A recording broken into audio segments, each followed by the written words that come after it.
Is the dream of going abroad really worth it? Or is it the biggest lie we're told?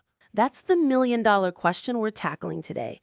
I'm AI, and this is Ludovine. And I'm AI Sabin. Welcome to SABIN Himalayensis, the channel where we explore more than just the surface. Today, we're exposing the raw truth behind life abroad, the dream versus the reality, the stories you definitely won't see on Instagram. If this is a conversation you need to be a part of, make sure you subscribe and hit that bell so you never miss an episode. All right, let's dive in. The dream versus the reality. Life abroad is not what you think. If you're dreaming about it, already doing it, or just curious about what it's actually like, this deep dive is for you. We'll get into the highs, the lows, and the unexpected twists. Yeah, that romantic image is incredibly powerful, isn't it? It pulls so many people in. It's easy to get swept up. But what's really key is understanding the whole picture, the full spectrum of this, well, life-changing experience. We're going to peel back some layers today. Okay, let's start right there with that dream. We scroll through our feeds, we see these lives. Digital nomads on a Thai beach, maybe a family in some cute Italian village. So let's unpack this. What actually fuels this really powerful dream? This desire for adventure, reinvention, breaking free? Well, it usually comes down to a few really strong promises, almost archetypal ones. First, there's that magnetic pull of cultural immersion. The idea of learning a new language, joining local festivals, tasting authentic food like a local, not just a visitor. Right. Getting truly under the skin of a place. Exactly. Then, for a lot of people, it's about a fresh start. Escaping maybe a job they dislike or a difficult breakup or just the everyday routine. A clean slate somewhere new. Precisely. And then there's affordability, the idea that your money will go further, that you can live a better lifestyle in countries with a lower cost of living. That's a huge one for many. It is. And underpinning all of this, often, is the promise of personal growth. This belief that living abroad will just automatically make you more worldly, adaptable, confident, like a fast track to self-discovery. That whole vision sounds amazing, and you can see why it draws people in. But here's where it gets, well, really interesting. And maybe less picture perfect, because that dream, it's often, curated, a highlight reel. Those posts don't show the visa nightmares or the frustration of not being understood, or frankly, the loneliness that can just creep up on you. So let's move past the dream now and step into the unfiltered reality. Okay, let's dig into the less glamorous side, which is just as real. Moving abroad isn't just packing a bag, is it? It's really a logistical, emotional, and sometimes, a financial roller coaster. These are the bits people often don't talk about so much. Indeed, and one of the first big hurdles, often surprisingly complex, is the bureaucracy and paperwork. It's not just getting the visa to enter. It's the whole maze afterwards, work permits, residency, getting registered, all of that. Oh, yeah. The infamous red tape. Exactly. I remember my friend Sarah, she moved to Spain. She pictured herself sipping sangria, like immediately. Instead, she spent months, literally months, chasing down translated documents, trying to figure out confusing government websites, waiting in lines. Wow, that sounds draining. She said the biggest shock wasn't just how much paperwork there was, but the whole different cultural way of dealing with officials. So, for you listening, really research not just the visa, but all the steps after you arrive. It's crucial. Good advice. What else? Then language barriers. Sounds romantic, learning a new language, right? Until you're trying to explain, I don't know, that your sink is leaking to a landlord who doesn't speak a word of English, or navigate a doctor's appointment. Oh, gosh, yeah. Stressful. Very. And even in places where English is common, like, say, the Netherlands or Singapore, you might still feel a bit out of the loop. You're constantly translating in your head, maybe missing the nuances, the jokes. Apps like Duolingo are great starts, sure, but real fluency, understanding the culture through the language, that takes time and effort. Makes sense. And then there's cultural shock. You might think you're prepared, you've watched all the vlogs, but it often hits you in small, unexpected ways. It's not just different food, it's the unspoken rules. Like what? Well, maybe accidentally offending someone in Japan because you didn't bow quite right, or realizing that public displays of affection that are normal back home could cause real trouble somewhere in the Middle East. These little things, these unwritten codes can really make you feel like an outsider, even if people are welcoming. That feeling of just not quite fitting in. Exactly. And that leads to another tough one: loneliness and homesickness. The dream rarely includes sitting alone in your new flat, just really missing your mom's cooking, or, laughing with your best friend back home. Building a whole new social life from scratch is hard. It takes real time and effort. And many expats feel pretty isolated, especially at first. There's actually data showing like 60% of expats feel significant homesickness in their first year. 60%, wow. Yeah. So if you feel that way, please know it's totally normal. It's a human reaction to a massive change. Okay. And what about money? The affordability dream. Right. The cost of living misconceptions. Some places are cheaper, definitely. But assuming you'll always live like royalty, that's often a mistake. Big global cities, even in countries considered affordable overall, like Dubai or Singapore, can be shockingly expensive. Sure. And even in cheaper places, unexpected costs pop up. International bank fees. Maybe healthcare isn't what you expected. Needing a sudden flight home. Right. It adds up. So proper budgeting, having an emergency fund, understanding exchange rates, it's all non-negotiable, really. But look, while these challenges are absolutely real, they're also, well, they're part of the whole deal. What's kind of insightful here is that these hurdles often push you to grow in ways you never expected. They're just the things nobody really highlights when you're daydreaming about that perfect new life. And that growth, that resilience you build, that's exactly why people say it's worth it, right? Despite the hard stuff. So let's flip the script now. Let's talk about why people do fall completely in love with life abroad, even with all those challenges we just covered. Because trust me, there are moments that make it all worthwhile. Oh, absolutely. There really are. One of the biggest rewards is experiencing cultural riches in a way that just isn't possible as a tourist. You get this unique chance to really live traditions like a local. Imagine, say, celebrating Diwali in India with a local family, not just watching from afar, or being swept up in a carnival street party in Brazil. Yeah, being part of it. Exactly. My friend Alex, he moved to South Korea. He told me his absolute best memory wasn't some famous landmark, but learning how to make kimchi with his elderly neighbor. It's those connections. That's lovely. Personal connections. Definitely. Then there's the personal growth we touched on. Living abroad just forces you constantly out of your comfort zone. You have to figure things out, adapt to new ways of doing everything, learn to be okay with uncertainty. So many expats I've spoken to say they became way more confident, more resilient, much more open-minded.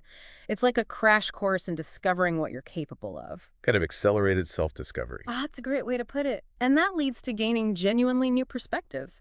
Your whole view of the world and even your own home country, it shifts. You might start appreciating things you totally took for granted before, like reliable public transport, maybe. Yes. Or maybe discover new ideas. For sure. Like different approaches to work-life balance or how communities support each other. It really does kind of rewire your brain in the best possible way, expands your whole understanding. And what about the loneliness factor? Does that get balanced out? It often does. That initial isolation can give way to finding a strong sense of community and connection. There's often a really vibrant expat community, people who get it, who've been through similar things. You form these unique bonds with people from all over the world. Shared experiences. Right. And also, locals are frequently really happy to share their culture, their lives. Those friendships built across cultures can be incredibly deep and honestly last a lifetime. Okay, so it's definitely not all just bureaucracy and missing home. The highs sound incredibly high, maybe even more meaningful because you overcame the lows to get there. But given this mix, huge rewards, but real hurdles, what are the practical things someone can actually do to navigate it all, to make it work, to thrive? So what does this boil down to for actually making a success of it? Whether you're still planning the move or maybe you're already living abroad and facing some of this stuff, what helps? Okay, practical tips. First and foremost, maybe obviously, do your homework really thoroughly. And I don't just mean looking up tourist spots.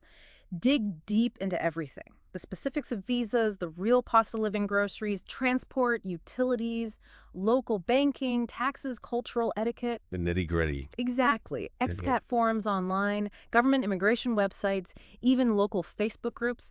These are absolute gold mines for that real-world info. Can save you so many headaches later. Okay, solid start. What else? Second, learn the language. Even just a little bit. You don't need to aim for fluency overnight. But knowing basic phrases, it shows respect, it opens doors, it makes daily life so much easier and interactions more genuine. Takes the edge off the stress too, I bet. Definitely. Use apps, find a local class maybe, look for language exchange meetups. Every little bit helps smooth the way. Makes sense. And the community aspect. Right. Actively build your support system. Don't just wait for friends to find you. Be proactive. Join those expat groups. Go to local events. Use apps like Meetup to find people with similar interests. Hiking, books, whatever. Having that community, both expats and locals, it just makes a world of difference. It's your safety net. Yeah, you need your people. You really do. Also, and this is a big one, embrace the discomfort. Culture shock, homesickness, they're not signs you're failing. They're normal. Expected even. So try not to fight those feelings too hard. Lean into them a bit, maybe journal about it, talk to friends back home, find a therapist if you need to. It feels tough, but honestly, it does get easier. Yeah. You come out stronger. Acknowledge it's part of the process. Exactly. And financially, budget smart and plan for bumps in the road. That means getting the right international bank account set up, tracking your spending carefully, and always having a financial cushion for emergencies, unexpected trips, currency fluctuations. The just-in-case fund. You got it. I Understand your tax situation, both local and back home. Okay. And finally, Just try to stay open-minded and flexible. Things will go wrong. Plans will change. That's almost guaranteed. The more flexible you can be with your expectations, the better you'll adapt, the more you'll roll with the punches. And honestly, the more you'll actually enjoy the whole wild ride. Look, these tips won't make all the challenges vanish, but they'll definitely help you navigate them with more confidence, more grace. What's really fascinating here, I think, is seeing how living abroad is this constant balancing act, part dream, part reality, and 100% worth exploring if you go in prepared and with eyes open. and to really illustrate that balancing act, that mix of dream and reality, let's share a couple of quick stories from listeners.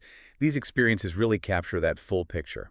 Okay, first we heard from Maria from California. She moved to Thailand to teach English. She absolutely loved the low cost of living, the tropical vibe, but she really struggled with the intense humidity, which she just wasn't prepared for. And finding consistently reliable Wi-Fi for her online side business was a constant battle. Oh, the Wi-Fi struggle is real for digital nomads. Totally. But over time, she learned to adapt. She actually embraced the slower pace, found workarounds for the internet, and now she runs this great blog about her, real life there, warts and all. So she found her way. Nice. Yeah. Then there's James from Germany. He moved to Ireland for a tech job. He figured same language, pretty similar culture, it'll be easy. Yeah. But he found the specific Irish humor and the sort of reserved way people socialize made it surprisingly hard to make close friends at first. He felt a bit on the outside looking in. Even with the shared language. Right. But then he joined a local hiking group, found people with a shared interest. That really opened doors, helped him connect with locals and other expats too. And now he genuinely calls Dublin home. He loves it. But it took finding that niche. Those are great examples. Shows how overcoming a specific challenge can lead to feeling truly settled. We also got a question this week that comes up a lot, and it hits home for many expats. How do I deal with missing big family holidays when I'm living abroad? Yeah. That's a really common one, and it's tough. It goes right to the heart of homesickness. Well, video calls are obviously huge now, right? You can set up a virtual Thanksgiving, be there for the birthday cake cutting online. It helps bridge the gap. Creates that feeling of being present somewhere. Yes, but I think it's also really important to consciously create new traditions in your new home. Don't just try to replicate the old ones, blend things. Celebrate local holidays with enthusiasm. Invite your new friends over for your traditional holiday meal. Find local expat groups that organize something. Make new memories, too. Exactly. It won't completely replace being there in person, of course not. But actively building new rituals, new traditions, it helps make your new place feel more like home and eases that ache a little bit. Anchors you. That's really helpful advice. Okay, let's wrap up this deep dive. Living abroad, it really is a wild, beautiful, sometimes messy adventure, isn't it? It's not always that perfect Instagram fantasy, but it's so much more than that. It's real, it's raw, and it can be incredibly transformative. So if you are thinking about taking that leap, go for it. But, go prepared. Go with your eyes open and an open heart. Yeah, and this brings up a really important question for you, the listener. What's your take on all this? Have you lived abroad? What was your dream versus your reality? Or are you maybe dreaming about it right now? Something to think about. Until next time, keep chasing those dreams. But maybe, just maybe, pack some patience along with your passport. Thanks so much for listening to SABIN HIMALAYENSIS. If you enjoyed it, please like, subscribe, and tap the bell so you never miss an episode. Drop a comment. I'd love to hear what you think or what you'd like next. Until next time, take care and remember, the best stories are yet to be told. See you in the next one. Namaste.